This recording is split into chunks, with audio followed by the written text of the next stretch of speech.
Juli 2013 kami sudah memulai pembangunan komersil untuk semen mill dengan peningkatan kapasitas menjadi 750.000 ton semen per tahun, hingga terpasang meningkat menjadi 2 juta ton semen per tahun.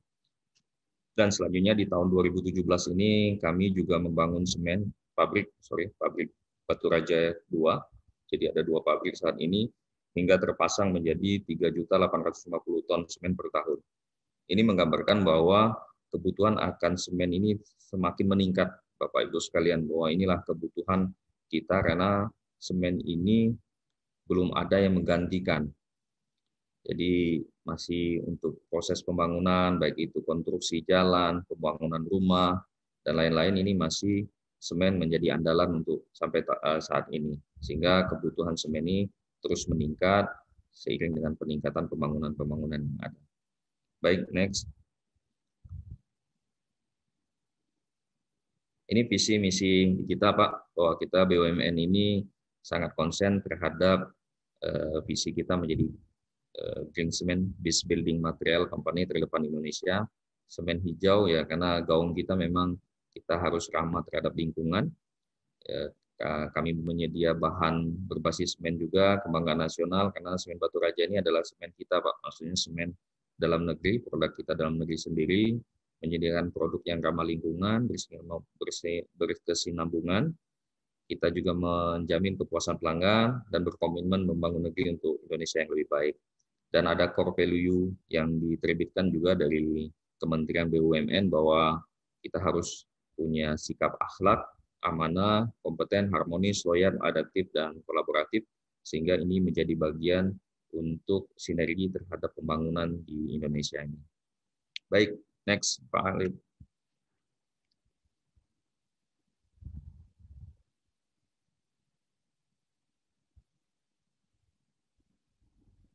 Sorry, slide-nya di... Ya, mohon maaf Pak, tunggu sebentar Pak ya. Ada sedikit. Jadi terkait dengan gambaran di semen Batu Raja ini, memang kebutuhan semen ini yang semakin meningkat, sehingga semen Batu Raja ini perlu meningkatkan beberapa produksinya. Jadi di semen Batu Raja sendiri, sekarang juga ada beberapa area kantor yang kita miliki, baik itu di Batu Raja, Palembang, maupun di Lampung ya. Jadi kantor pusat kami di Palembang, dan sekarang di Batu Raja ini sebagai konsentrasi utama kita, karena di Batu Raja ini adalah proses dari hulu ke hilir. Jadi penambangan dari mulai menambang sampai packaging ini ada di semen Batu Raja. Sedangkan untuk di Palembang maupun di Lampung hanya proses jadi, setengah jadi yang kita kirimkan klinker dari semen Batu Raja, diolah di Palembang maupun di Lampung untuk kemudahan proses distribusi saja.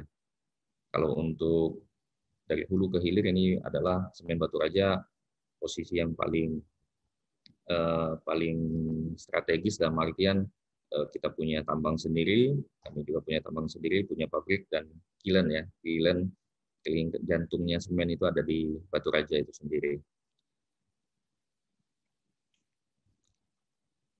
Dan untuk penyebaran sekarang semen Batu Raja mencoba penyebaran untuk semen itu sendiri, baik itu di Sumatera Selatan, Lampung, Bengkulu, Jambi, Bangka Belitung. Ini masih daerah Sumbaksel yang menjadi prioritas kita di semen Batu Raja, dan beberapa tahun belakang ini kami coba mengirim semen ini ke Pontianak.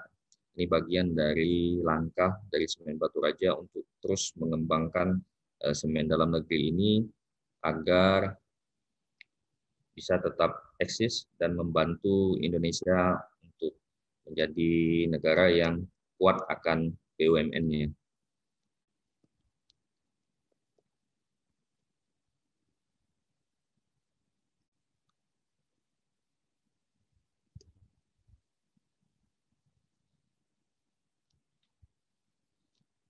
Ini sebenarnya ada slide yang harus ditampilkan dalam bentuk visual ya.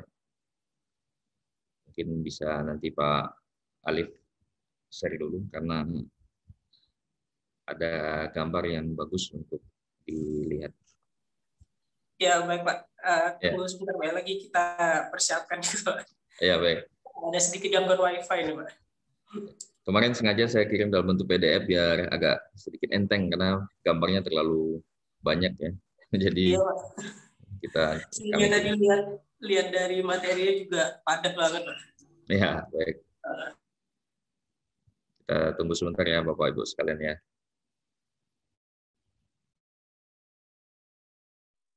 Oke Pak Hendrik, udah bisa ditampilkan lagi nih Pak. Ini kita next saja Pak. Oke, ini seperti yang saya sampaikan tadi, pabrik kita di Batu Raja, Palembang, dan Lampung. Next saja Pak. Ya, next.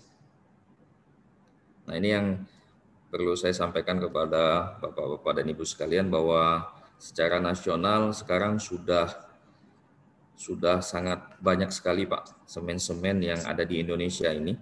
Jadi secara kapasitas nasional ini 116,3 juta ton. Ini baik itu di Sumatera 78 juta ton, di Jawa 16 juta ton. Ini permintaan nasional 62 juta ton Pak. Jadi utilisasi nasionalnya hanya 54% saja. Nah, ini menjadi momok juga sebenarnya di perusahaan industri semen bahwa dengan produksi yang cukup tinggi, namun permintaan masih di skala 62 juta ton saja.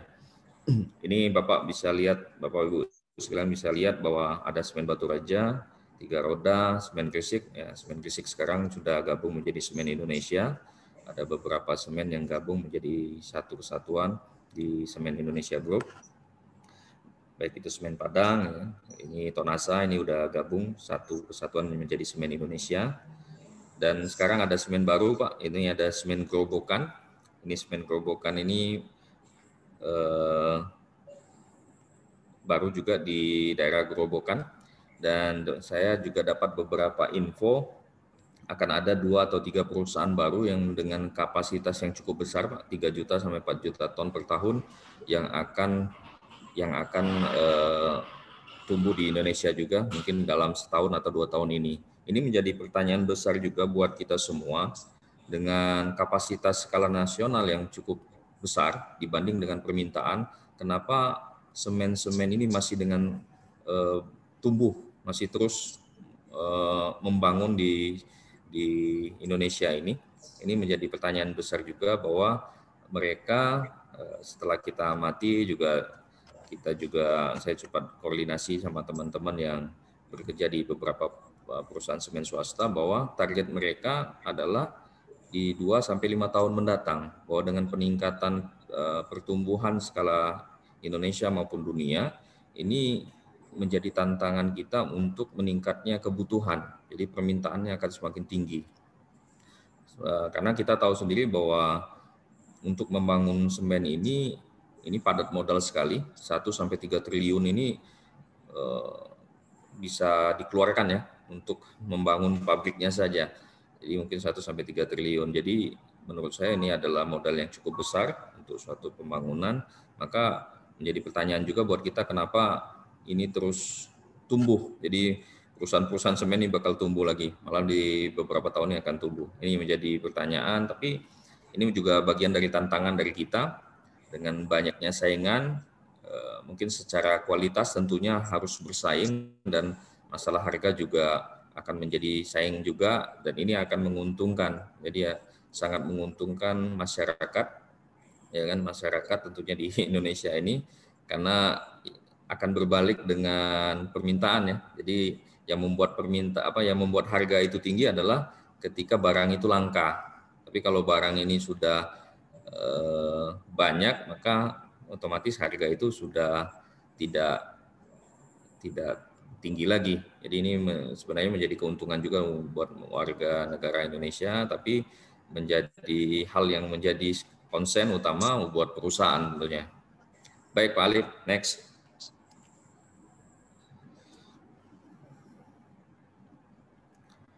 Baik Bapak Ibu sekalian, ini bagian dari tipe-tipe semen di semen Batu Raja, ada tipe 1 OPC, tipe kita juga ada tipe OPC, tipe 2, tipe 5, dan tim semen PCC. Ini ada beberapa spesifikasi sebenarnya, ini bagian dari kualitas saja Pak. Jadi penambahan dari silika mau terhadap sulfatnya gitu kan. Ini beberapa tipe yang cocok untuk digunakan di beberapa area. Ya contohnya seperti tipe 5, ini tipe 5 cocok di bagian pelabuhan, ya kan, karena mungkin terkait dengan kondisi sulfat ya yang tinggi, jadi dibutuhkan untuk bangunan-bangunan yang kokoh terhadap garam ya, dengan laut gitu kan. Dan beberapa tipe semen yang ada di Semen Baturaja seperti ini. Baik, next.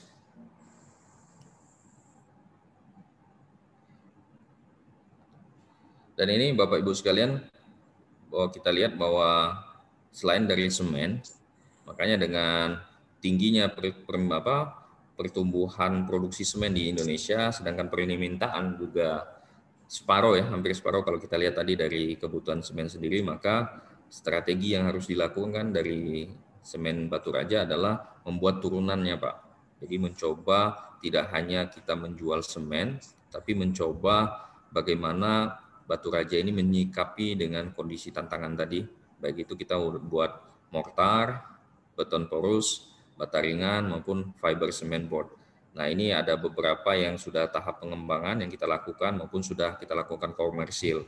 Komersil ini seperti bata ringan, ya kan, sudah kita lakukan komersil, dan beberapa tahap mortar ini sebenarnya sudah kita komersilkan juga, Pak. Cuman ini lagi tahap pengembangan juga terkait dengan kebutuhan-kebutuhan lainnya. Nah, ini beberapa tipe ini sangat membantu kita juga untuk income ya, income perusahaan selain dari semen yang kita jual. Baik, next.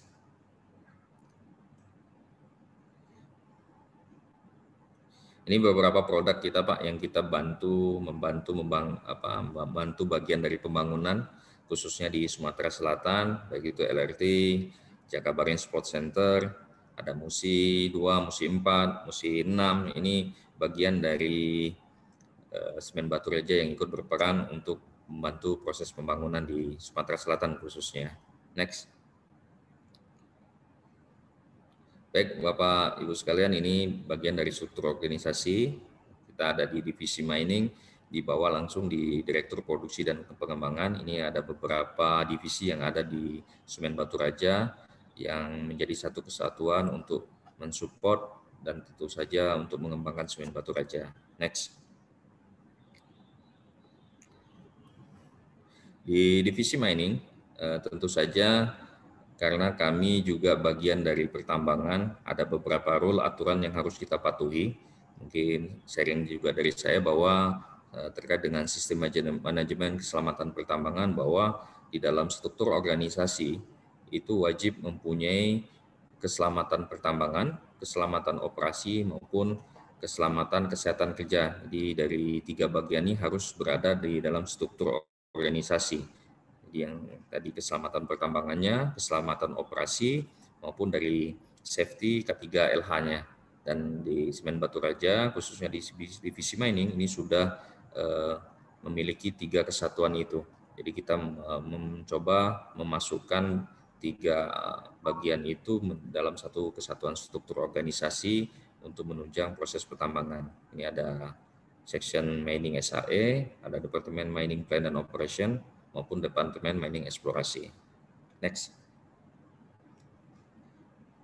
Baik, Bapak Ibu sekalian, ini alur proses dari proses penambangan di Semen Baturaja. Baik, next.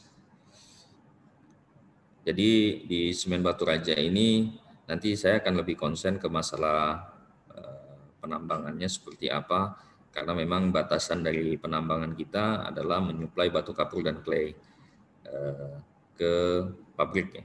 Jadi dari proses quarry kita masuk ke crushing, raw mill, kiln, cement mill, cement packer maupun hingga ke pemasaran. Jadi di batu kapur itu sendiri kami mengolah sendiri, mempunyai IUP, izin usaha pertambangan.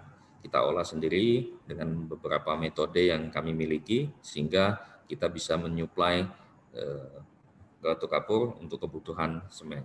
Dan untuk batu kapur sendiri, limestone ini kebutuhannya cukup tinggi di di satu kesatuan untuk produk semen, ini 78-80% ini adalah limestone. Jadi kebutuhan limestone ini sangat berperan utama dalam proses terjadinya semen. Jadi perusahaan-perusahaan yang memiliki pabrik-pabrik yang besar ini wajib sebenarnya harus memiliki sumber daya maupun cadangan yang kuat akan adanya semen. Bisa saja kita membeli clinker, proses kan banyak juga perusahaan-perusahaan pabrik-pabrikan yang hanya menjual setengah jadi, yang seperti yang terjadi di Palembang maupun di Lampung. Kami hanya mengolah clinker tadi, itu ada pouring kiln, Bapak Ibu bisa lihat, itu ada clinker. Clinker ini yang diolah ke semen mill untuk proses packaging selanjutnya. Jadi tanpa harus mengolah dari awal. Ini ada juga beberapa perusahaan yang saya dengar. Cuman memang kesulitannya adalah untuk terkait dengan efisiensi. Jadi cost efisiensinya untuk membeli clinker juga cukup tinggi, sehingga proses untuk persaingan di marketnya ini akan menjadi sangat sulit. Jadi memang selayaknya memang dari hulu ke hilir ini harus dikuasai oleh industri semen itu sendiri. Baik, next. Baik, khusus di semen sendiri, di tambang sendiri, bahwa proses tambang sebenarnya sederhana, Pak, Bapak Ibu sekalian, bahwa di tambang semen Batu Raja, khususnya di Batu Gamping, limestone ini, ya sama ya, Batu Gamping, limestone, batu kapur, ini prosesnya sama, gali, muat, angkut, karena proses tambang ini sederhana saja sebenarnya, gali, muat, dan angkut. Cuma memang yang menjadi sedikit spesifik dari kapur itu sendiri, dari limestone yang sedikit menarik, bahwa kapur ini ada dua jenis yang kita sama-sama ketahui, baik itu secara aturan maupun secara penggunaan.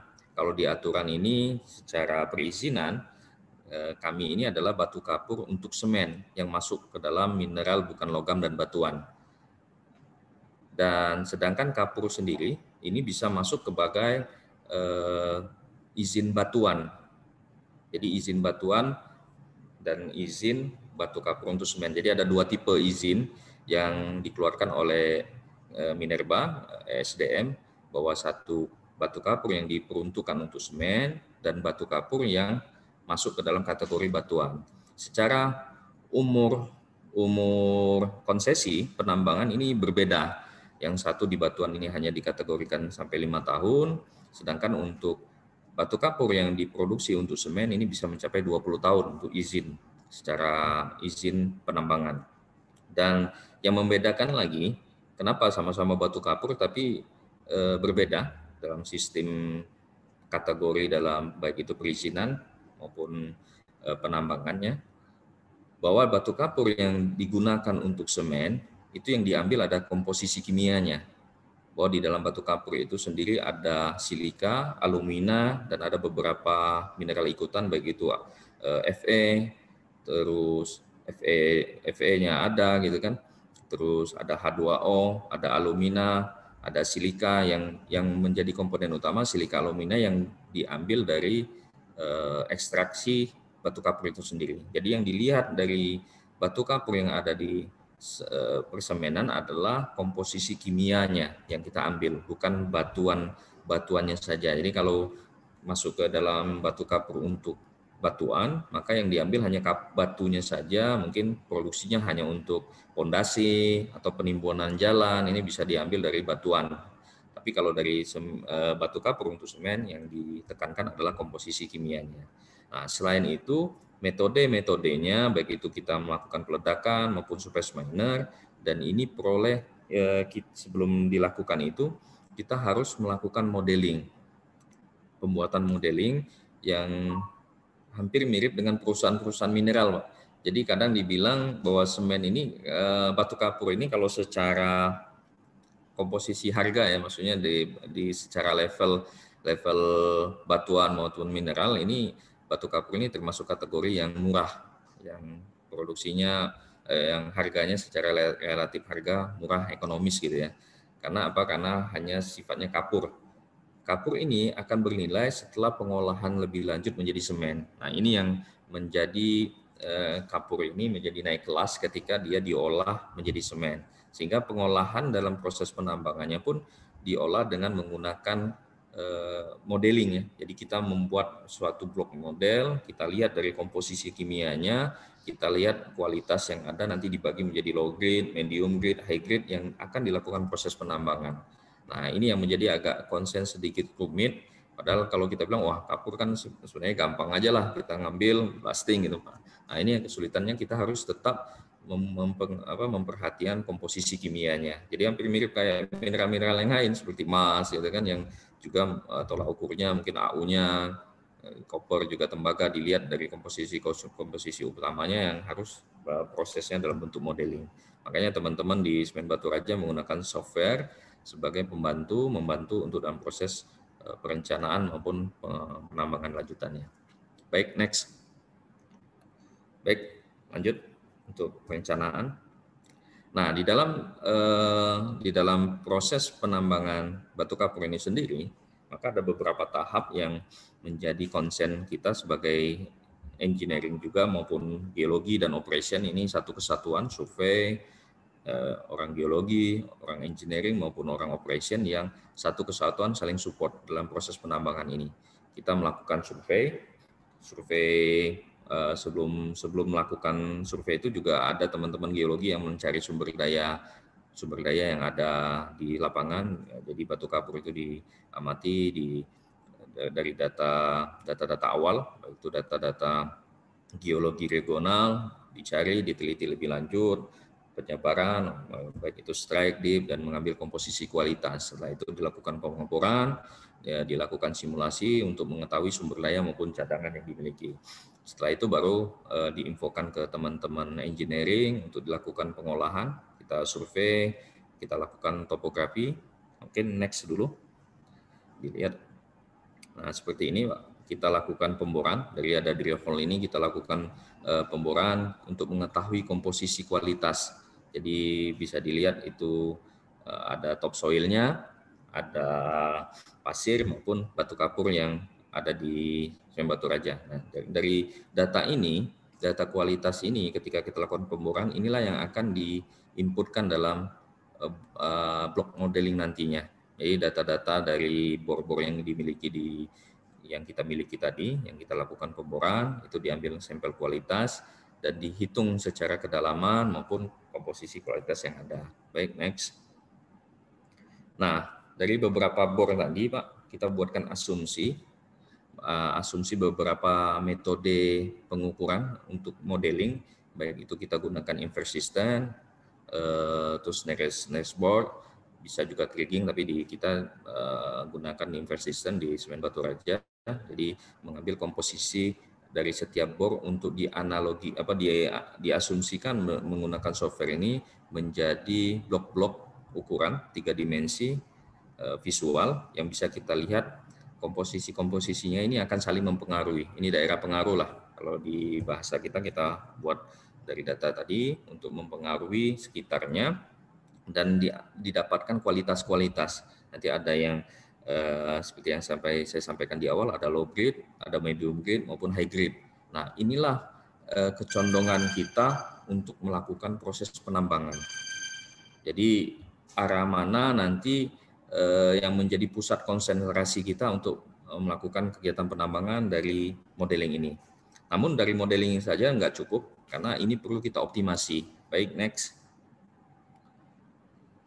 Nah, di dalam optimasi, ini kita di Semen Batu Raja memiliki software Whittle ya. Whittle ini adalah software yang bisa membantu mengoptimasikan blok model yang dihasilkan. Nanti dari blok model ini dimasukkan dalam software itu, kita analisa baik itu cost, jadi biaya cost penambangan, cost penjualannya nanti berapa yang harus kita jual, baik itu investasi, biaya-biaya ini akan kita masukkan untuk menentukan NPV-nya, net present value. Jadi biaya masuk sama biaya yang keluar berapa nih, dan kita akan dapatkan base cost-nya,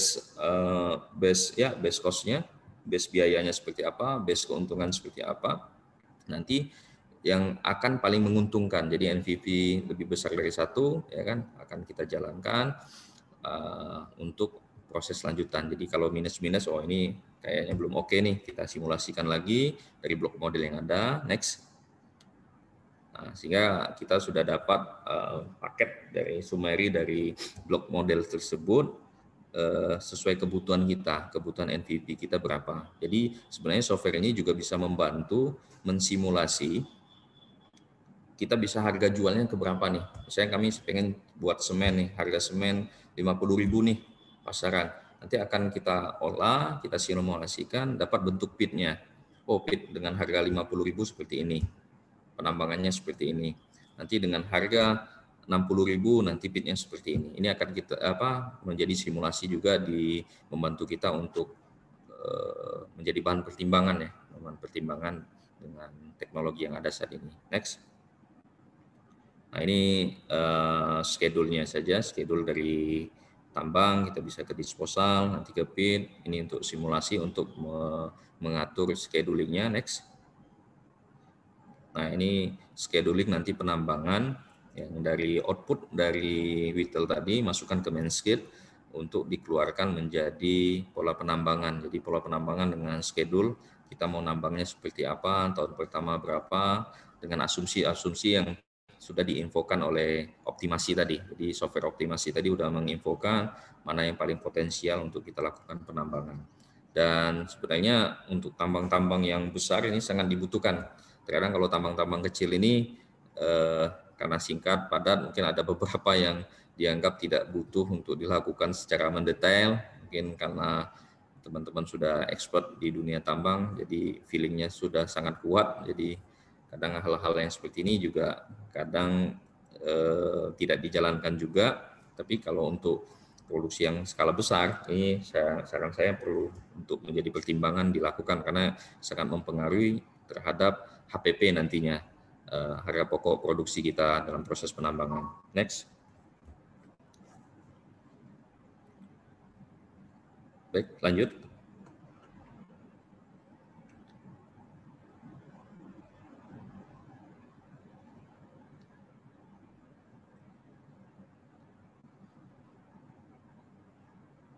Oke, sebelumnya tadi.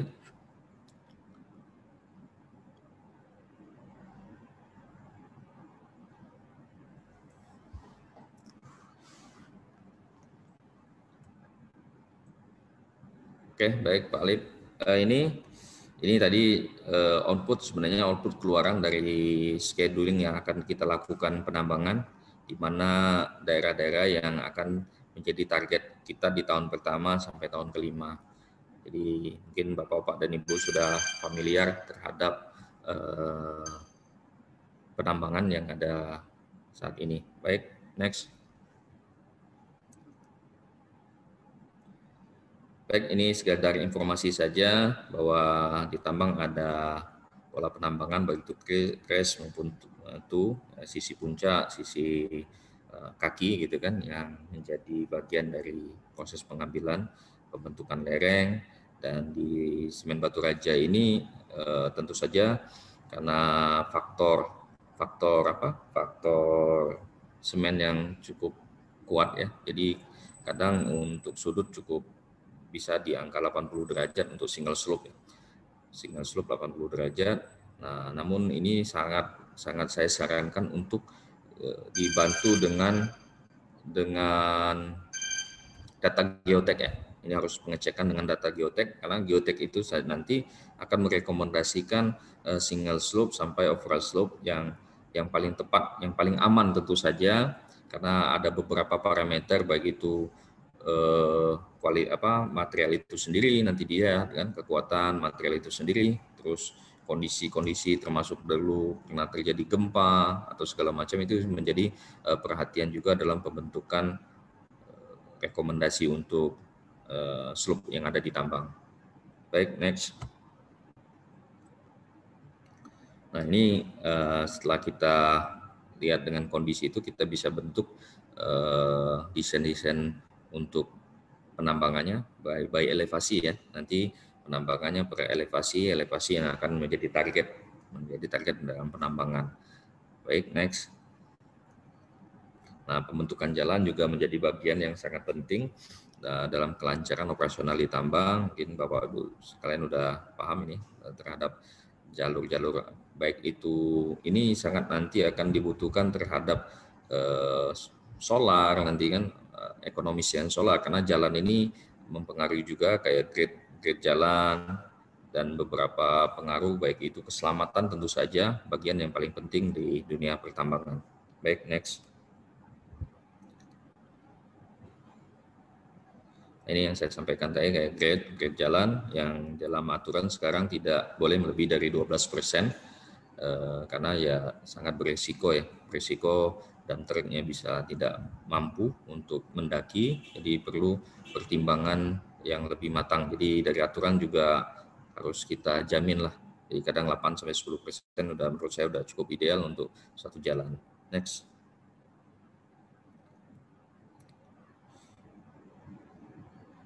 Ini jalan tadi road design-nya yang dibentuk menyesuaikan dengan grade yang kita menjadi rekomendasi tadi. Baik, next.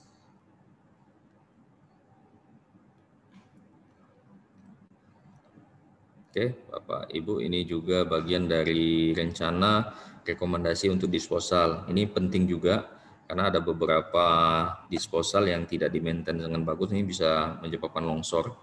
Tentu saja kita harus membuat sudut yang lebih landai ya, tentu saja karena ini pertimbangan dari faktor safety, keamanan dan proses, karena di daerah disposal ini adalah daerah-daerah yang memiliki bidang lemah, yang sangat lemah karena material sudah dikupas, secara kekompakan sudah mulai terberai, dan ini menjadi faktor penting untuk kita perhatikan dalam proses pembentukan disposal. Baik, next. Ya, next. Agak kita percepat ini. Oh, ini bagian dari mungkin Bapak Ibu paham juga sama-sama, ini terkait dengan schedule kita. Jadi kita harus tentu mempunyai forecast ya, forecast target jam kerja kita harus pahami juga kondisi cuaca. Alhamdulillah di Indonesia ini kan cuacanya kemarau sama hujan aja Pak. Ada dua cuaca yang menjadi pertimbangan kita. Dan tentu saja kalau di dunia tambang, khususnya tambang terbuka, hujan ini menjadi faktor utama. Jadi ini perlu menjadi perhatian buat kita, bahwa komposisi hujan ini harus masuk ke dalam kategori rencana penambangan kita.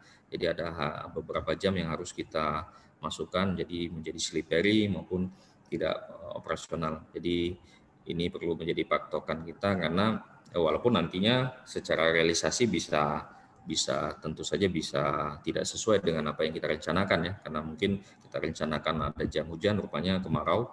Karena dulu saya nggak salah itu sempat kita pernah di tahun 2010 kalau nggak salah, 2010-2009 itu terjadi kemarau yang panjang, hampir 1 tahun kita kemarau di Indonesia. Ya, sangat menguntungkan lah bagi penambang dan merugikan lah bagi petani biasanya kan, karena di tambang ini sangat happy ya jika kondisi panas ya. Jadi bisa nambang terus ya.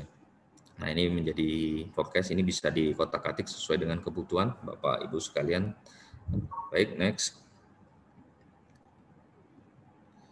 Dan ini adalah beberapa, ini bisa juga dilihat sebagai MA, UA, dan PA. Ini bagian dari perhitungan kita Pak. Ini penting juga. Ini ya konsen juga kita pahami terkait dengan unit sendiri ya.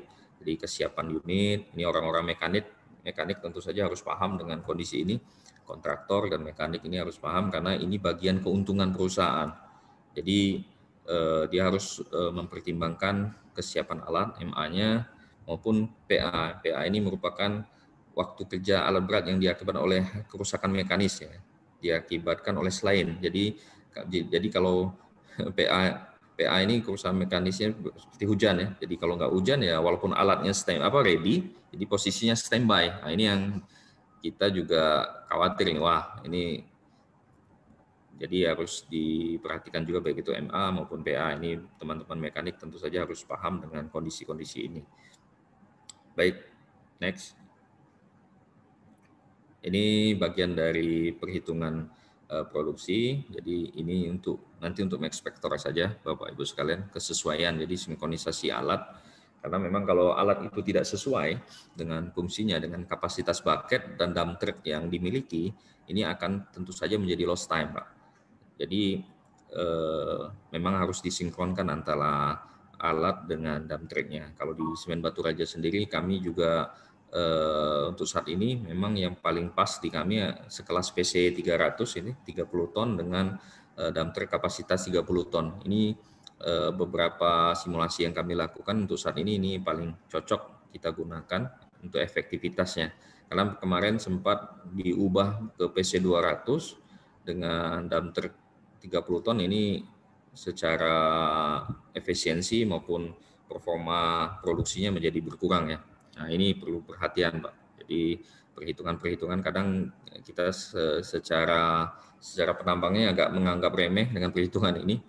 Tapi padahal menurut saya juga ini bagian satu kesatuan yang penting karena ini semua ujung-ujungnya ini balik kepada biaya penambangan, cost ya. Tentu saja cost. Baik, lanjut.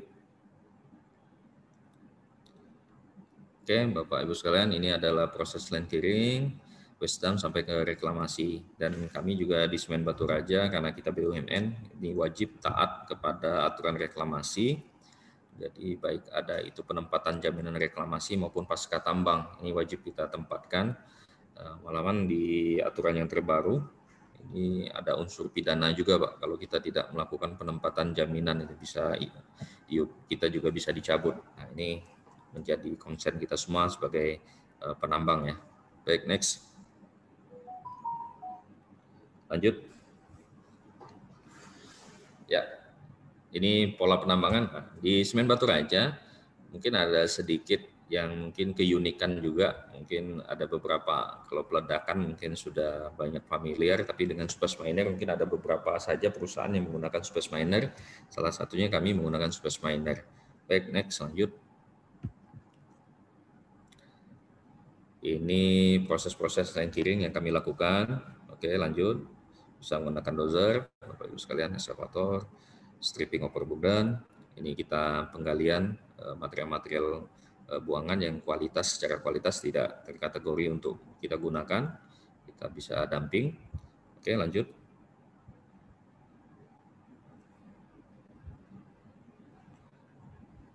Oke, next. Oke, blasting. Next. Nah, ini Pak, ini yang menjadi concern kami. Kenapa? Karena Semen Batu Raja ini adalah salah satu tambang tengah kota, Pak. Jadi kebanyakan memang tambang-tambang khususnya persemenan ini hampir di skala nasional di Indonesia ini rata-rata berdekatan dengan pemukiman penduduk. Sebenarnya bukan kita yang mengejar pemukimannya, terkadang memang karena proses. Jadi di persemenan, Pak. Jadi kalau untuk semen, industri semen itu BEP-nya 15 sampai 20 tahun. Jadi untuk satu pabrik itu harus BEP di angka 15 sampai 20 tahun. Jadi tentu saja membutuhkan waktu yang lama. Berbeda mungkin dengan tambang batu bara, mungkin 5 tahun, 3 tahun ada yang sudah close gitu kan. Jadi kalau semen memang membutuhkan waktu yang lama sehingga ketika proses tahun demi tahun ya mungkin bahasa kita Pak ada gula ada semut kan, masyarakat mulai mendekat gitu. Karena apa? Sudah rame, karyawan udah padat segala macam, maka rata-rata di persemenan ini, khususnya di tambang batu kapur ini sudah mulai banyak padat penduduk. Nah, ini menjadi konsen di Semen Batu Raja, bagaimana dalam proses penambangannya tetap ramah lingkungan, Pak. Jadi dengan jarak-jarak yang sangat dekat dengan penduduk, itu kita masih bisa konsen untuk tetap mensupport pabrik. Tentu saja mengirim material ke pabrik. Jadi jarak-jarak ini menjadi konsen kita, Pak. Dilihat ada jarak batas merah itu adalah batas yang sudah dekat dengan pemukiman penduduk. Tentu saja secara aturan kami sudah melengkapi dengan kajian aman jarak peledakan. Dan ini menjadi dasar kita untuk tetap boleh melakukan kegiatan peledakan. Nah, selain jarak aman peledakan, kami juga melakukan pembatasan. Jadi pembatasan area yang kita anggap tidak layak dilakukan peledakan dalam artian ya bisa, karena peledakan ini kan Pak ada faktor negatifnya ya, baik itu getaran maupun suara. Ini yang perlu sangat-sangat teman-teman baik itu engineering maupun tim peledakan ini memperhatikan dalam proses kegiatan tersebut. Jadi beberapa metode sudah kami lakukan, penggunaan khususnya di peledakan itu sendiri, penggunaan dari nonel, kegiatan-kegiatan peledakan ini sudah kita lakukan, Pak. Perubahan dari penggunaan ANFO kita rubah menjadi emulsi, terus detonator listrik kita rubah menjadi non elektrik. Ini sudah kami lakukan, dan pembagian peledakan. Nah, tentu saja konsen ini yang harus kita lakukan. Jadi pembagian peledakan ini yang harusnya satu kali bisa kita lakukan peledakan, mungkin 100 lubang satu kali, ini kita bagi menjadi 4 atau 5 kali peledakan sesuai dengan kapasitas dari bahan peledak itu sendiri. Jadi karena yang mempengaruhi nanti kita ukur adalah komposisi bahan peledaknya, jumlah bahan peledak itu terkait peledakan, dan yang menjadi kadang acuan adalah lubang ledak yang meledak secara bersamaan. Makanya teman-teman sekarang lebih konsen menggunakan nonel dan menggunakan simulasi peledakan juga, karena itu penting, karena jangan sampai peledakan itu meledak secara bersamaan dari dengan detonator yang meledak secara bersamaan. Ini akan mempengaruhi volume yang harusnya satu lubang kita kategorikan misalnya 10 kilo, dia meledak, tapi karena ada 5 lubang meledak secara bersamaan tadi, ini bukan 10 kilo lagi, berarti 10 kilo. Jadi dari 10 kilo kali 5 ya berarti 50 kilo. Jadi 50 kilo meledak bersamaan. Jadi wah, ini harusnya getaran suaranya bisa minimalisir, ini bisa timbul. Nah, ini kita evaluasi terus sehingga kita temukan strateginya untuk penggunaan nonel sehingga delay-nya bisa kita atur. Nah, ini tentu saja delay kita atur dan peledakan. Dan selanjutnya ada beberapa jarak yang memang kami batasi dengan menggunakan surface miner. Jadi surface miner ini boleh next. Oke, ini peledakan. Oke, ini yang tadi saya sampaikan, ini mekanisme untuk peledakan saja. Next.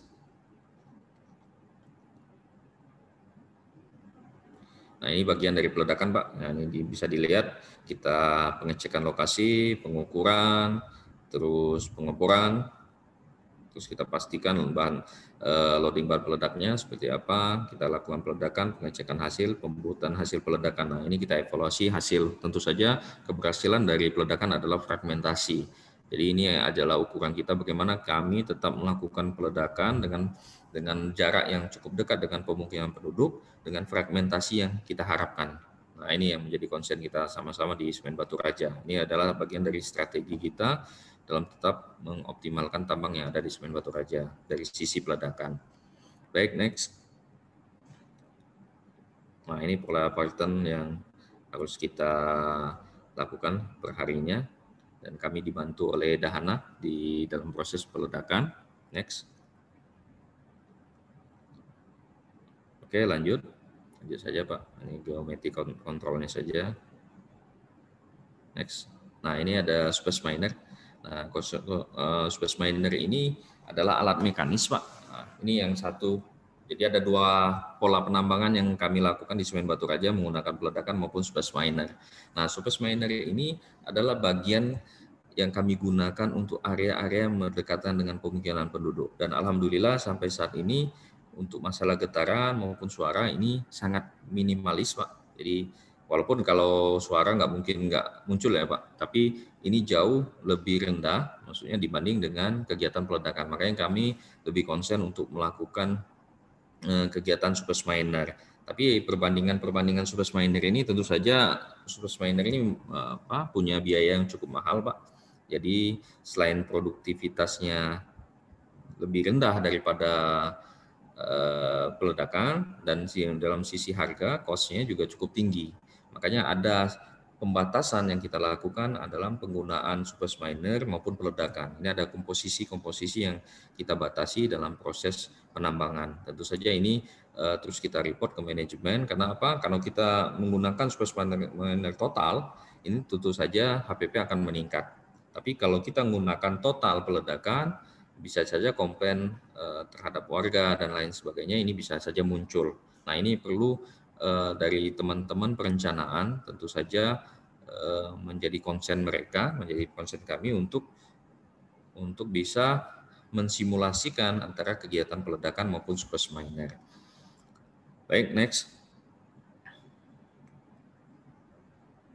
Oh, ini Pak, bagian-bagian dari surface miner ini bisa dilihat dari literatur nantinya. Next.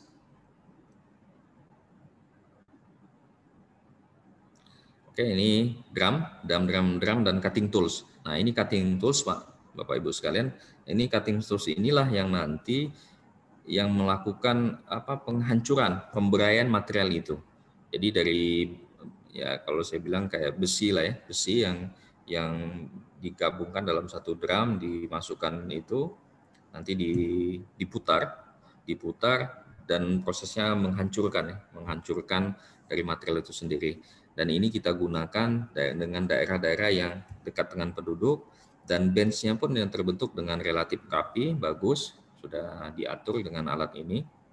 Dan memang ini tadi kenapa kita tidak menggunakan secara full, karena memang secara harga cukup mahal untuk biaya operasionalnya. Karena oke, lihat next. Lanjut next. Nah, ini Bapak Ibu bisa lihat juga. Oke, lanjut. Nah, ini penggunaan dari solarnya sendiri.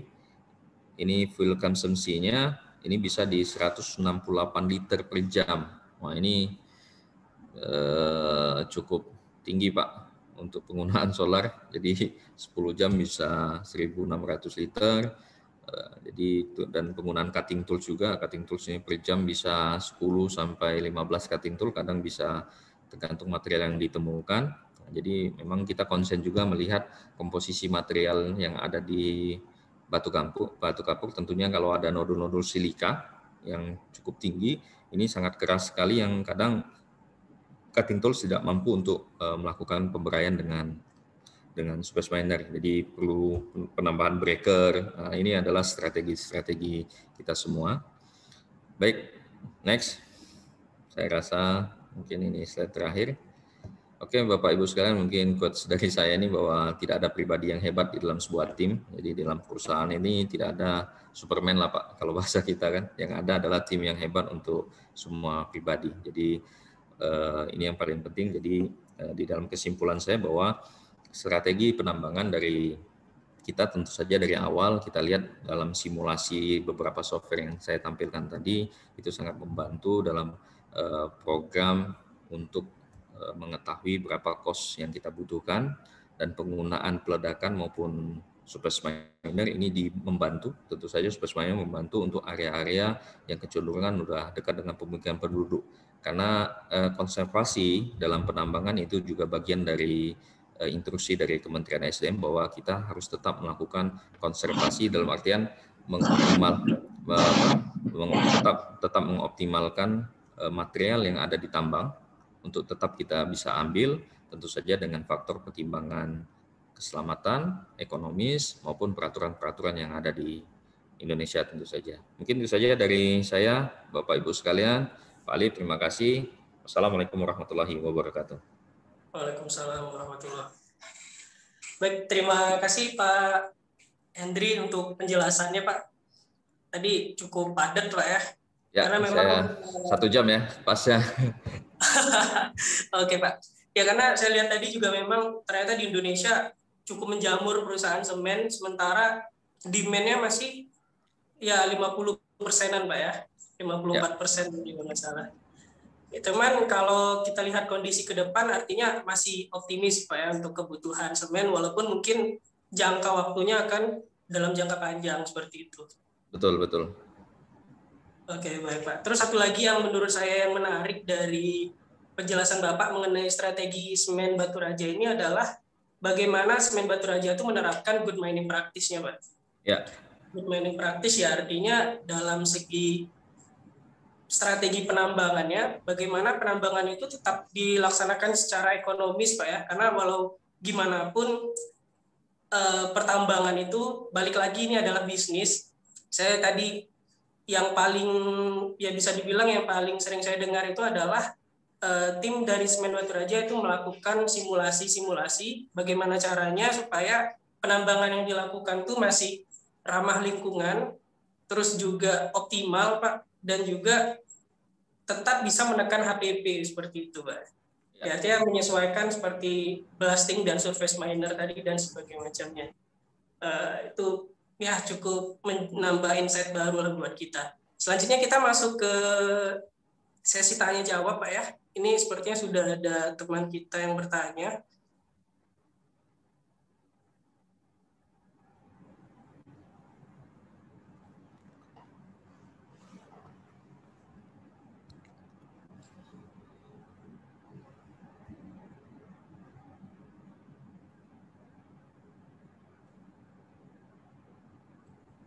Oke, baik Pak. Pertanyaan pertama,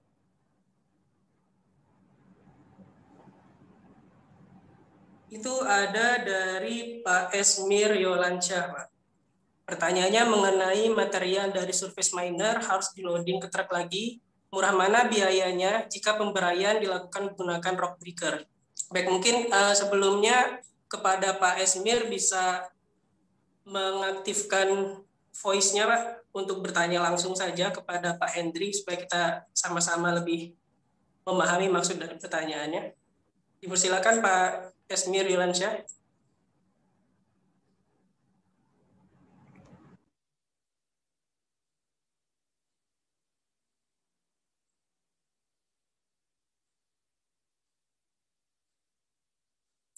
Oke, Pak Esmirnya lagi ada kegiatan lain, Pak Hendri. Jadi saya bacakan ulang saja, Pak, pertanyaannya. Material dari surface miner tadi apakah harus di loading lagi, dan beliau menanya mengenai biaya, Pak. Yang mana yang lebih murah, pembelian kalau misalkan dilakukan menggunakan rock breaker, seperti itu. Ya, terima kasih Pak Esmir. Baik Pak, kalau untuk material sebenarnya tipe surface miner ini ada beberapa tipe Pak. Tapi kalau di semen Batu Raja memang kita tetap akan loading kembali Pak. Akan loading kembali untuk material. Jadi ada milling dan peeling. Jadi peeling kita kumpulkan dan ini akan kita angkut kembali. Tapi ada beberapa strategi surface miner yang memang alat itu surface miner ini berjalan dan dump truck-nya mengiringi. Jadi dia akan langsung transfer material itu. Nah, ini tergantung dengan kesiapan sebenarnya. Karena memang di semen Batu Raja ini posisinya sempit, karena iup kita juga kecil, yang sangat tidak memungkinkan itu dilakukan. Dan secara juga material ya, produksinya juga per hari juga sekitar 2.000-an ton yang sangat tidak memungkinkan nanti akan ada loading tunggu di dump truck-nya. Ini akan menambah beban biaya kos di proses pengangkutan. Jadi mekanisme yang kami lakukan adalah tetap mengumpulkan, nanti milling dan peelingnya tetap kita kumpulkan. Terus untuk perbandingan antara breaker dan surface miner, tentu saja kalau secara skala produksi, tentu saja breaker sangat kecil sekali ya.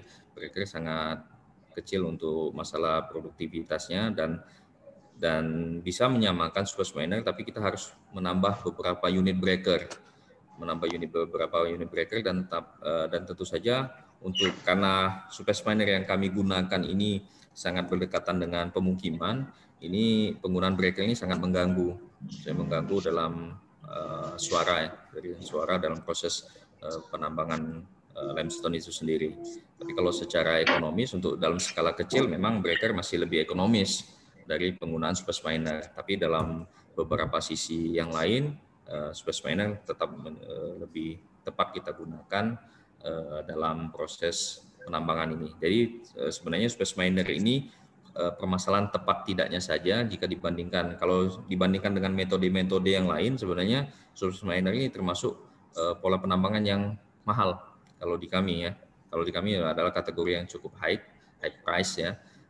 Tapi karena ketepatan penggunaan yang kita gunakan sekarang, kita tidak mungkin menggunakan peledakan di area yang sangat dekat, gitu kan. Terus ada beberapa yang harus tetap kita ambil karena daerah-daerah itu menjadi concern karena dia high secara kualitas, maka tentu saja kita akan tetap mengambil karena perhitungan kita jauh lebih untung itu material tetap kita ambil. Mungkin itu Pak Esmir, Pak Alif dari saya. Ya, baik. Terima kasih Pak Hendri.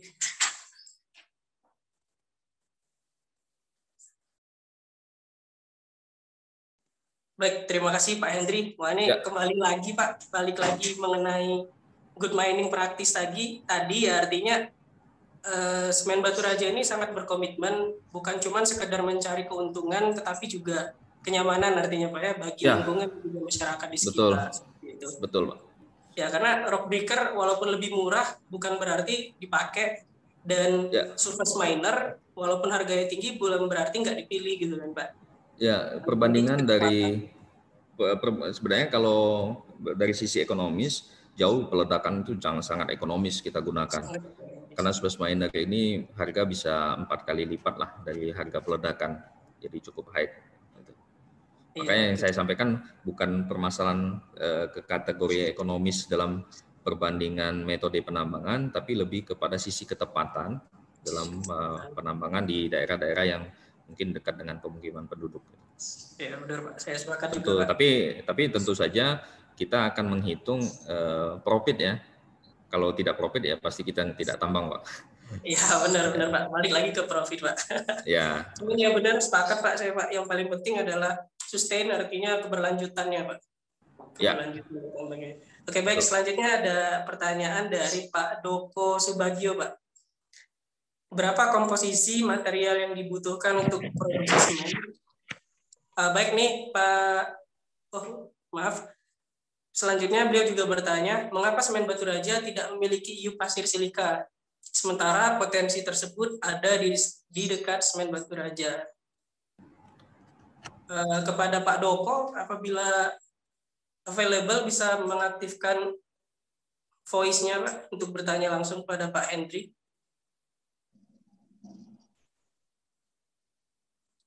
Halo, tes. Ya. Iya Pak, tadi saya mau bertanya tentang apa komposisi material yang dipakai untuk produksi daripada semen Batu Raja. Kan memang main komponennya kan memang limestone ya, tapi ada beberapa komponen yang menjadi penunjangnya, seperti ada tadi clay, terus pasir silika, terus ada pakai pasir besi, terus ada beberapa penambahan seperti gypsum, fleece. Nah ini fleece ini sendiri saya juga kurang tahu nih material apa.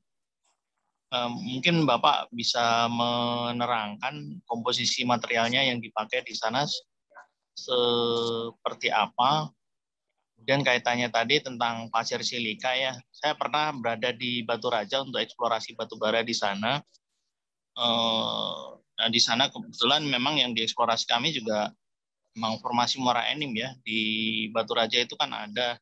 Nah kalau batu bara pasti kan kaitannya kan pasti akan ketemu namanya pasir silika ya. Nah kenapa di Batu Raja, semen Batu Raja kok nggak menggunakan pasir silika yang notabene memang berada di dekat sana ya. Seperti itu. Mungkin seperti itu dulu Pak. Tadi juga ada beberapa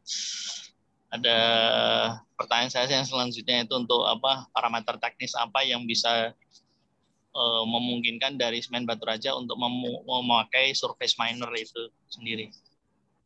Mungkin itu aja Pak. Terima kasih. Ya, sama-sama Pak. Langsung Pak Lip. Iya Pak, boleh Pak. Oke, terima kasih Pak Doko. Ya, terima kasih Pak Doko ya. Ya ini terkait dengan sebenarnya di semen Batu Raja ini ada yang seperti yang saya sampaikan tadi. Memang untuk komponen utama adalah limestone hampir 80% kita gunakan, clay tanah liat itu 5%. Makanya memang konsen utama kita di iup-iup yang dengan kapasitas besar Pak ya, maksudnya produksi yang besar. Sedangkan untuk pasir besi, pasir silika ya hanya 2%-an saja komponen-komponen pembantu ya Pak, pembantu dari proses pembentukan semen. Jadi untuk pasir silika maupun pozolan ini sebenarnya teman-teman dari bagian eksplorasi udah mulai wacana ke sana Pak. Kita udah mulai mencari iup-iup yang memang potensi untuk kita ambil. Nah, tentu saja ini menjadi pertimbangan kita juga Pak, karena kayak seperti pasir silika ataupun pasir besi ini tergantung juga dengan penggunaannya Pak. Maksudnya manajemen lebih mengarahkan lebih ekonomis kita membeli saja atau memang kita mempunyai iup. Karena kita sama-sama tahu Pak, kalau kita sudah punya IUP, itu tentu saja kewajibannya sangat luar biasa ya. Kita dari mulai eksplorasi sampai pasca tambang, ini bagian yang harus kita penuhi. Ya, ada jaminan reklamasi, ya, jaminan pasca tambang, belum lagi perizinan yang harus kita terbitkan, ya, kita lakukan, terus belum lagi laporan, apalagi dengan aturan baru sekarang, SMKP segala macam ini yang membuat aturan-aturan, ada aturan berkala, aturan jangka panjang, aturan berkala, terus ada aturan khusus ya, laporan khusus, laporan berkala yang memang tiap bulan, tiap triwulan sampai akhir tahun itu perlu kita laporkan. Dan laporan audit segala macam ini harus kita laporkan. Nah, ini menjadi pertimbangan juga terkait dengan kebutuhan itu harus kita penuhi atau tidak.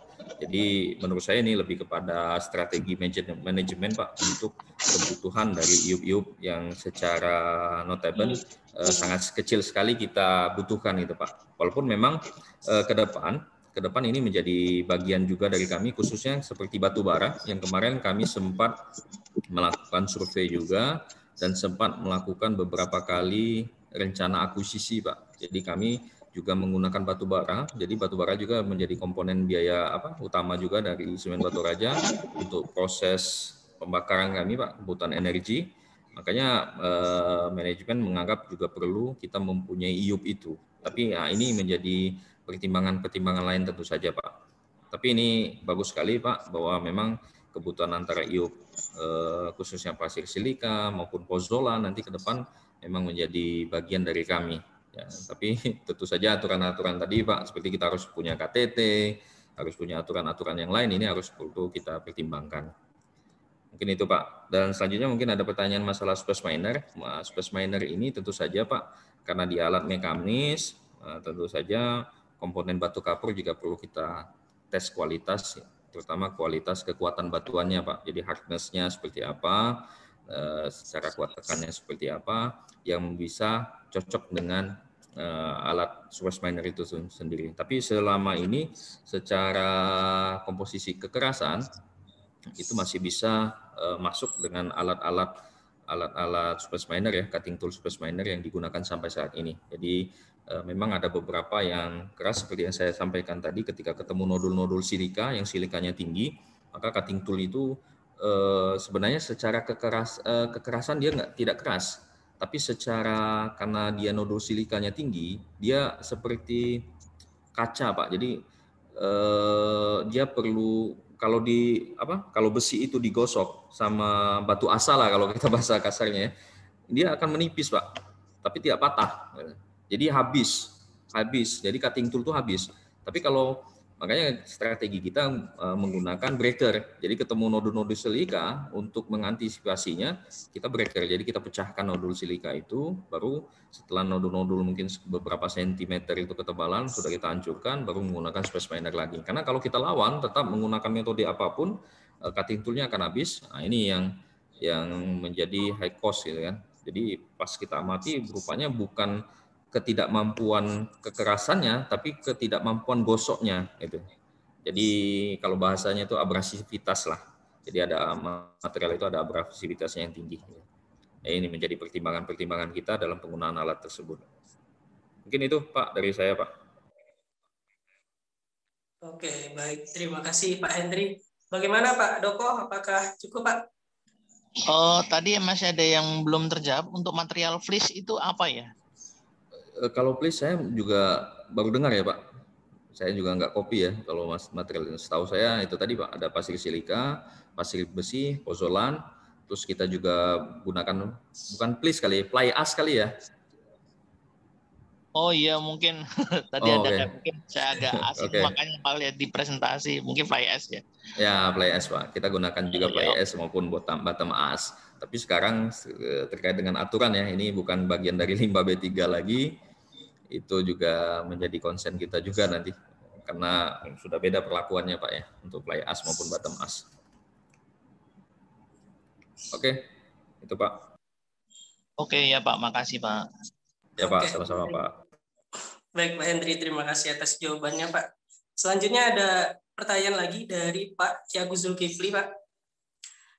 Pak izin bertanya, pada material limestone yang banyak memiliki pori atau rongga, bagaimana dengan hasil fragmentasi peledakannya yang sering berupa material border. Nah, mungkin kepada Pak Ki Agus Zulkifli untuk lebih enaknya langsung menyampaikan pertanyaan saja, Pak. Ada Pak Ki Agus, saya persilakan. Baik, terima kasih. Selamat pagi Bapak-Bapak, Pak Henry. Terima kasih moderator. Ya Pak, selamat pagi Pak. Ya, pagi Pak. Jadi pada kondisi yang pernah kita alami itu contoh di lubang ledak. Contoh isian bahan peledaknya itu mungkin 30 kilo, tapi karena banyak rongga sehingga bahan peledaknya terisi ke rongga-rongga itu. Kita akalin dengan kondom. Nah, saat stemmingnya juga nggak maksimal karena saat di stemming malah pecah lagi kan si kondomnya. Bahan peledaknya juga masuk ke rongga-rongga yang ada sehingga hasil dari peledakannya sendiri kalau secara teori kita anggaplah 10.000, ya aktual yang bisa kita gali paling sekitar 5.000, 6.000. Kira-kira gimana tuh Pak Henry? Mohon kalau bisa ada penjelasan dari yang dialami atau yang pernah dilakukan di Semen Batu Raja. Terima kasih. Baik, terima kasih Pak Agus. Pak Zulkifli ya, Pak Jul. Ya, jadi gini Pak, dari pengalaman yang kami miliki ya Pak ya, memang kalau di batu kapur tentu saja limestone memiliki porositas yang tinggi. Jadi lubang-lubang itu sangat susah diprediksi. Jadi ketika kita lakukan pemboran, nah dan lubang rongga ini adalah momok juga buat kita karena inilah yang mempengaruhi nanti terbentuknya suara, ya kan, suara yang cukup besar itu kan, dan juga kemarin terjadi kecelakaan waktu di Malaysia kalau saya nggak salah, itu salah satu pengaruh rongga juga karena dia mengisi emosi saat itu kan. Udah karena nggak penuh-penuh kan, diisi terus, di blasting itulah timbul flying rock yang batu mungkin sebesar-besar mobil itu terbang semua Pak. Itu ada terjadi di Malaysia, mungkin bisa dicari juga literaturnya. Dan saran saya sebenarnya Pak, untuk masalah rongga ini kan bisa kita gunakan metode geolistrik di awal. Jadi memang ini sangat efektif sebenarnya. Geolistrik itu bisa kita mengetahui rongga-rongga di awal daerah yang akan kita lakukan posisi peledakan. Ini tentu saja menjadi informasi utama juga ke kita bahwa di daerah itu cukup relatif tinggi untuk masalah rongga. Nah, memang salah satu penggunaan kondom ini juga bisa kita membantu juga Pak agar bahan peledak ini tidak kemana-mana tentu saja. Tapi dengan sekarang ini dengan penggunaan emulsi dan sekarang juga di Dahana ini sudah mengeluarkan produk namanya Dewa Gel. Dewa Gel ini dengan densitas yang cukup tinggi, jadi berat ya, jadi membuat komposisi bahan peledak itu bisa terjaga dengan baik Pak.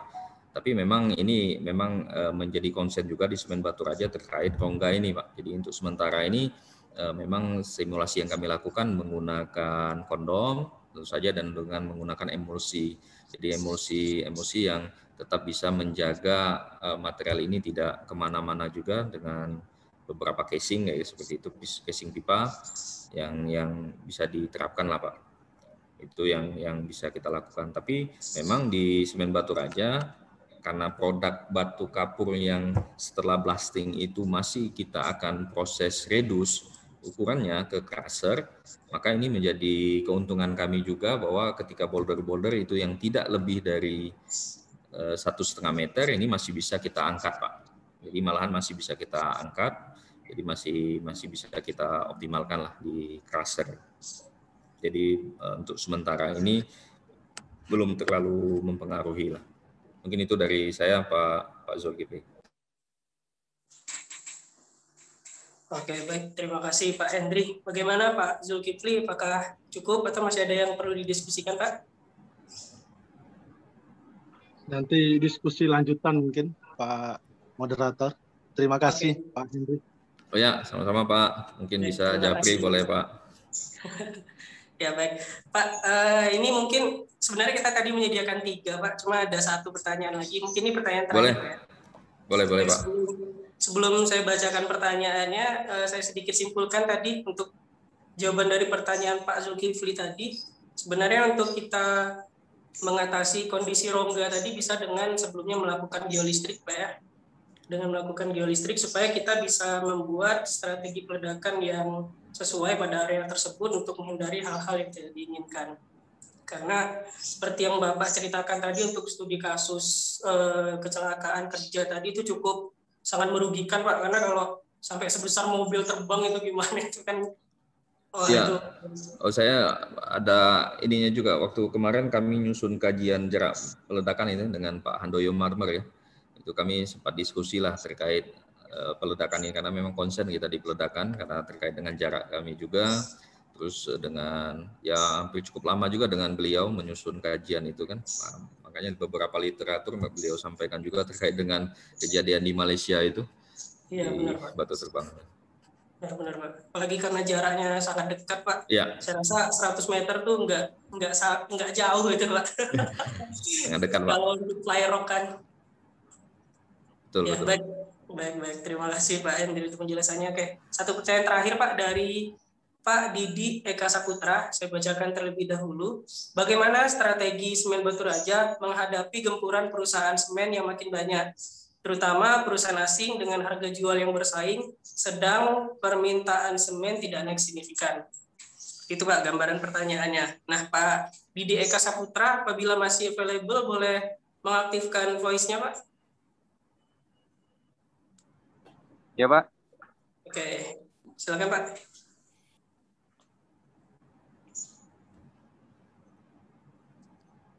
Maaf Pak Didi, itu voice-nya masih mati.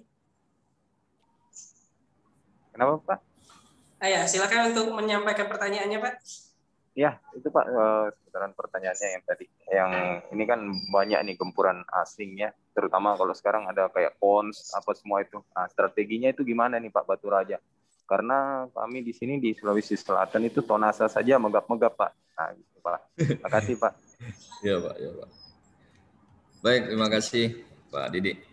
Sebenarnya Pak, yang faktor utama sebenarnya dari kita adalah harapan kami ya sebagai pelaku bisnis semen ini, tentu saja harapan kami kepada pemerintah Pak terkait role ya, terkait kebijakan lah yang pemerintah buat untuk saat ini.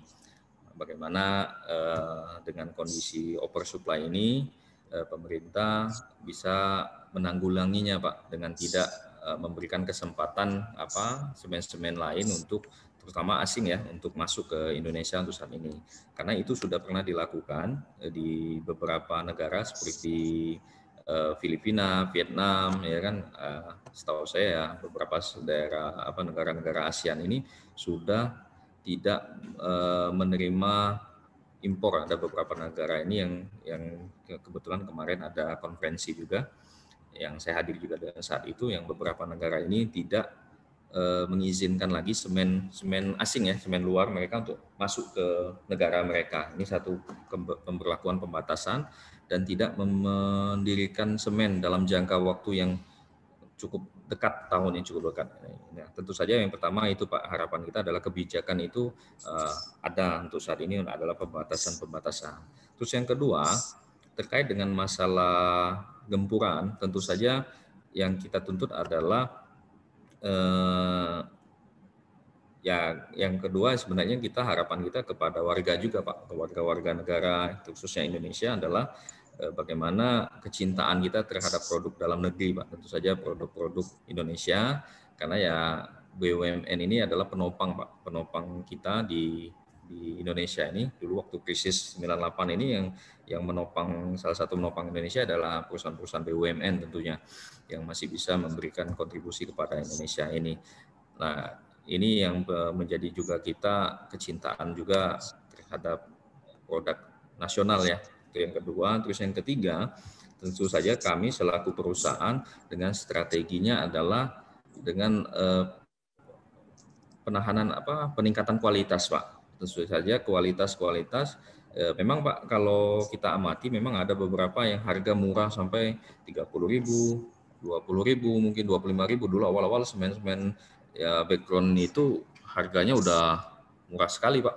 Sampai waktu saya ke Tarijun itu cuman Indosemen yang mampu bertahan dari gempuran semen asing itu Pak. Jadi semen-semen yang kita, semen Gresik, kalau saya itu mundur semua Pak dari itu karena terkait dengan harga yang sangat murah. Mereka awal itu kalau saya nggak salah 25.000 per sak mereka keluarkan. Tapi ketika diamati lebih kepada kualitas, tentu saja kualitas, karena harga ini di mana-mana kadang ya tidak bisa bohong juga Pak, nggak bisa dipungkiri bahwa ketika harga murah juga komponen kualitas ini nggak bisa kita inikan juga Pak. Saya melihat dari sisi kualitasnya untuk sementara ini bagaimana kualitas ini tetap kita jaga dengan baik tentu saja Pak. Nah, itu harapan kita. Dan yang keempat tentu saja strategi dari tim-tim pemasaran Pak.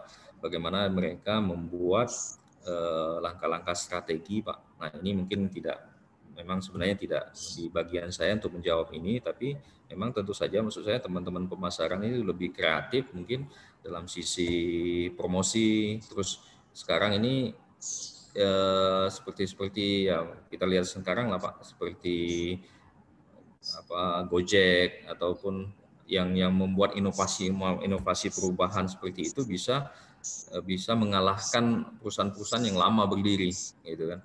Startup saat ini kan udah luar biasa, udah bisa mengalahkan perusahaan-perusahaan skala internasional ya. Dari sisi pemasaran tentu saja sangat dibutuhkan Pak. Jadi ide-ide mungkin bisa beli semen dengan by aplikasi segala macam ini tentu saja perlu kita lakukan juga untuk hal-hal seperti itu. Jadi menurut saya ini sangat penting dari teman-teman pemasaran ya, dengan strategi yang mereka lakukan, karena orang-orang pemasaran ini udah ujung tombak menurut saya Pak. Jadi bisa untuk proses penjualan, dan kami dari sisi teknisnya ke masalah kualitas, dan teman-teman pemasaran tentu saja bagaimana bisa memasarkannya dengan baik. Mungkin itu dari saya Pak Didi ya. Ya, terima kasih Pak. Semoga semua segera normal lagi. Ya, terima kasih Pak. Amin Pak. Ya. Baik, terima kasih Pak Hendri dan Pak Didi untuk pertanyaannya. Jadi memang kondisi Pak ya, artinya di saat perusahaan semen yang dulunya bisa dihitung sekarang semakin menjamur, memang banyak yang menjual dengan harga murah, tapi kualitas saya rasa itu yang bisa menjadi brand tersendiri dari semen Batu Raja yang bisa membuatnya jadi lebih bertahan gitu Pak. Ya, betul Pak. Baik Pak. Ini ada satu pertanyaan lagi sebenarnya Pak, cuman karena cukupkan aja dulu Pak. Ya, karena waktu kita yang terbatas, jadi mungkin nanti kalau ada rekan-rekan dan juga para peserta lainnya yang ingin bertanya bisa disampaikan langsung melalui WhatsApp bisnis kita atau melalui Pak Hendri langsung ya. Nanti kita bisa sediakanlah, bisa kita jawab lewat email seperti itu Pak. Baik Pak Hendri, terima kasih Pak untuk penjelasannya. Sebelum saya menutup, mungkin ada sepatah dua patah kata dari Pak Erik Wijaya selaku Direktur dari Timnas Sabartum. Kepada Pak Erik saya persilakan. Baik, bismillahirrahmanirrahim. Assalamualaikum warahmatullahi wabarakatuh. Waalaikumsalam warahmatullahi wabarakatuh. Ya, terima kasih apresiasinya kepada Pak Hendri Irawan Manhutu. Ya, beliau ini kebetulan dulu teman satu kampus ya. Iya Pak, satu perjuangan ya Pak. Satu daerah juga, kita sama-sama dari Lampung. Namun alhamdulillah lah hari ini kita ketemukan lagi lah dalam suatu webinar series ya yang diadakan oleh Bimas Sabartum Group, yang alhamdulillah sudah sampai ke series 15, dan harapannya nanti ke series-series berikutnya itu akan tetap konsisten kita lakukan. Jadi kepada peserta webinar series hari ini, mohon tadi ada kuesioner bisa diberikan kepada kami input dan saran kira-kira untuk series-series berikutnya terkait dengan tema dan materi ya. Memang semen kali ini memang kita pilih untuk series ke-15 karena seri-seri sebelumnya kita memang dominan ke batu bara dan sempat juga nikel kan. Nah, kita dapat insight baru nih terkait dengan semen kan gitu. Jujur ya saya walaupun pernah di industri pertambangan, tapi kalau untuk semen ya hanya sebatas teori saja, Pak Henry. Alhamdulillah hari ini dapat gambaran lah ya, langsung dari user ya, industri semen dan semen batu raja lagi. Semen batu raja ini ya saya bilang sejak kita kecil pun sudah ada semen batu raja. Zaman dulu hanya 2 pemain semen ya Pak ya, Indosemen, semen 3 roda dan semen batu raja. Jadi gini, saya bukannya mau mengendorse ke Pak Hendri atau semen batu raja, tapi saya sebagai pelaku jasa konstruksi yang pernah kami lakukan, memang kami sudah mencoba banyak semen ya yang ada di pasaran, utamanya di daerah Lampung dan Palembang ya. Ada beberapa brand lah. Kalau saya bilang, saya mungkin nggak sebut merek, tapi sebut area lah ya. Ada yang dari Padang, ada yang dari Citerup Bogor, kemudian ada dari Jawa Tengah, ada dari Banten, dan ada dari Batu Raja. Dan ada satu lagi yang dari Kalsel yang Bapak Henry tadi sebutkan ya. Jadi saya harus akui karena saya memang pelaksana konstruksi ya Pak Henry ya, selain konsultan pertambangan, itu saya sampaikan bahwa apresiasi bahwa kualitas PT semen Batu Raja itu memang di atas rata-rata ya. Jadi ketika kita mau membangun suatu bangunan yang katakanlah memiliki resiko tinggi, yaitu kita memang tidak bisa main-main ya. Kita pilih semen yang berkualitas, semen Batu Raja lah tentunya, atau semen-semen yang katakanlah selevel dengan Batu Raja dan gitu. Tapi ketika memang kebutuhannya hanya untuk yang floor lantai ya mohon maaf Pak Henry ya, kita pilih yang agak low price lah sebenarnya. Karena yang namanya konsumen kan, kita pemakai, mana yang to be as usual lah, mana yang kita pakai kan gitu. Nah cuman saya melihat sebetulnya PT Semen Batu Raja ini ada komposisi pozolan ya, mungkin bisa lah dibuat dua tipe lah. Satu yang memang Portland komposit semen PCC, ada satu lagi yang pozolan yang bisa mereduce cost lah gitu. Jadi memang ada kategori medium to high, kemudian ada low, sehingga kita sebagai konsumen ini ada pilihan gitu. Dan ya kami berharap memang semen-semen yang dalam negeri ini yang bisa kita pakai lah. Tapi ketika ada semen dari asing yang lebih murah dan kita mau floor buat lantai ya apa boleh buat akhirnya gitu. Gitu Pak Henry. Terus kemudian saya ingin juga memberi hasil, pernah kami meriset ya terkait dengan semen ini, terkait dengan marketing ya. Jadi konsumen itu atau pemakai atau user itu sebetulnya bukan masalah harga, dan untuk beberapa daerah itu yang penting ketersediaan supply. Ada lagi di daerah adalah kemudahan mendapatkan. Jadi harga itu menjadi pertimbangan ketika memang terlalu banyak semen yang ada di daerah tersebut, misalnya di perkotaan itu memang harga bisa dijadikan alasan. Tapi untuk daerah-daerah tertentu itu harga nomor sekian. Nah, memang saran ya, tapi tadi juga bagus juga sih. Mudah-mudahan lah semen Batu Raja itu bisa ke marketing era digital sekarang, Pak. Karena saya dapat info ada semen pendatang baru ini sudah memanfaatkan aplikasi, Pak. Jadi jangan sampai semen Batu Raja tertinggal. Artinya gini, kita bisa buat beli semen di toko itu menggunakan aplikasi. Jadi nanti toko mana yang mendapatkan order itu tercepat, nah itu harus memberikan supply lah kepada konsumen tersebut. Tapi memang ya harus dilakukan hitung-hitungan karena memang itu perlu insentif ya Pak, ini perlu insentif untuk distributor atau penyalur semen. Tapi yang mau nggak mau memang ya kita di era disruption sekarang ini ya memang harus berubah pola pikir atau mindset-nya. Mungkin itu saja sih Tambahan dari saya sekali lagi terima kasih Pak Hendri, ini insight baru buat Bima Sabartum, buat teman-teman yang ada di sini dan mungkin segenap rekan-rekan lah. Dan saya apresiasi juga, alhamdulillah si Bima Series ini sudah sampai ke 15 sampai ke Indonesia Timur ya, alhamdulillah. Mungkin itu saja dan harapannya kita mohon didukung untuk bisa sharing berbagi ke seri-seri berikutnya dan berikan kami saran, masukan untuk kedepannya menjadi lebih baik. Gitu aja. Baik, terima kasih. Kembali lagi ke host atau moderator Pak Alif. Baik, terima kasih Pak Erik Wijaya untuk sepatah dua kata-kata yang disampaikan Pak.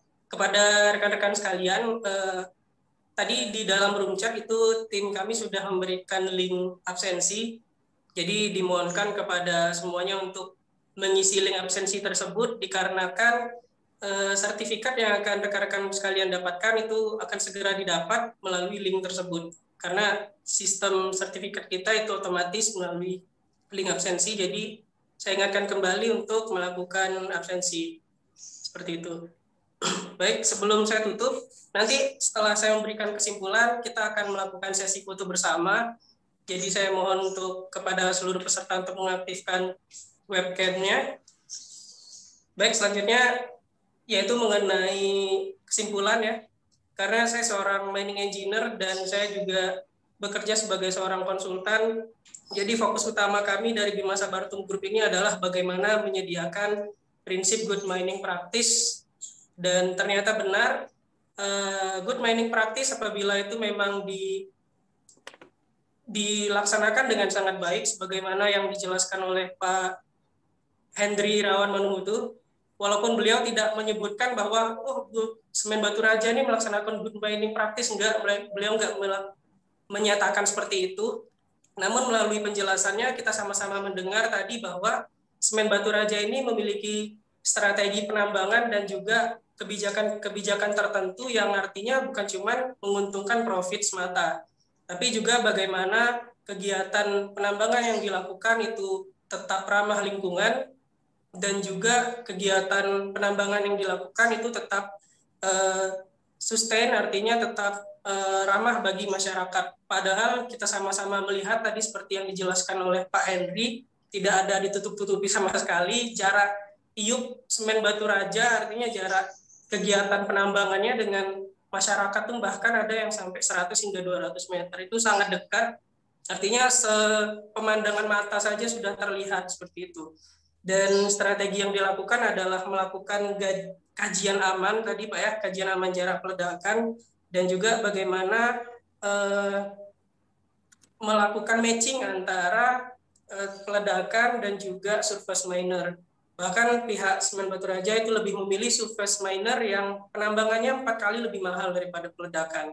Seperti itu. Jadi ya di sini juga saya sampaikan kepada rekan-rekan sekalian, baik terutama pada pelaku pertambangan, ya kami juga sama-sama berharap supaya pelaksanaan good mining practice ini pun semakin melebar dan terlaksana dengan baik, karena saya sangat percaya tambang itu hanya merubah bentang alam. Kalau kita melaksanakannya dengan baik, tentu sangat banyak hal positif yang bisa didapatkan seperti itu. Itu saja kesimpulan dari saya. Baiklah, selanjutnya kita akan melakukan sesi foto bersama. Jadi kepada teman-teman sekalian dimohonkan untuk menghidupkan webcamnya. Ada 4 slide, jadi akan ada 4 kali perhitungan yang saya lakukan. Baik, yang pertama, silakan dihidupkan slide pertama. Minta tolong juga kepada tim kami, Pak Yonas dan Pak Bima. 1, 2, 3. Kita lanjut ke slide selanjutnya. 1, 2, 3. Slide yang ketiga. 1, 2, 3. Dan slide yang terakhir. 1, 2, 3. Baik. Terima kasih Pak Yonas dan Pak Bima. Dan terima kasih juga kepada Pak Hendri Irawan Manungkutu. Hari ini ada kegiatan lain tapi masih menyempatkan Pak ya, pagi ini buat melaksanakan sharing bersama kita semua. Terima kasih juga Pak Erik Wijaya dan tim Bima Sabartum Group yang telah memediasi sehingga terlaksana diskusi kita pada pagi hari ini, dan terima kasih juga kepada para peserta webinar Bima Series ke-15 dari barat hingga ke timur. Saya lihat sekitar 70-an peserta. Semoga apa yang kami sampaikan dapat bermanfaat, dan kami harap ke depannya kita masih bisa berdiskusi dan juga bertemu kembali dalam sesi webinar selanjutnya. Saya sebagai moderator, Muhammad Alif, saya mohon maaf apabila terdapat kekeliruan ataupun salah sikap dan juga hal-hal yang mungkin kurang nyaman didengar oleh rekan-rekan sekalian. Kami berharap apa yang kami sampaikan dapat bermanfaat bagi kita semua. Saya akhiri. Wabillahi taufiq wal hidayah. Assalamualaikum warahmatullahi wabarakatuh. Waalaikumsalam warahmatullahi wabarakatuh. Waalaikumsalam warahmatullahi wabarakatuh. Terima kasih Pak Henry, terima kasih. Ya, terima kasih Bapak-Bapak sekalian, Ibu. Terima kasih ya. Izin pamit ya, Pak. Iya, Pak. Terima kasih banyak. Pak Henry. Ya, terima kasih.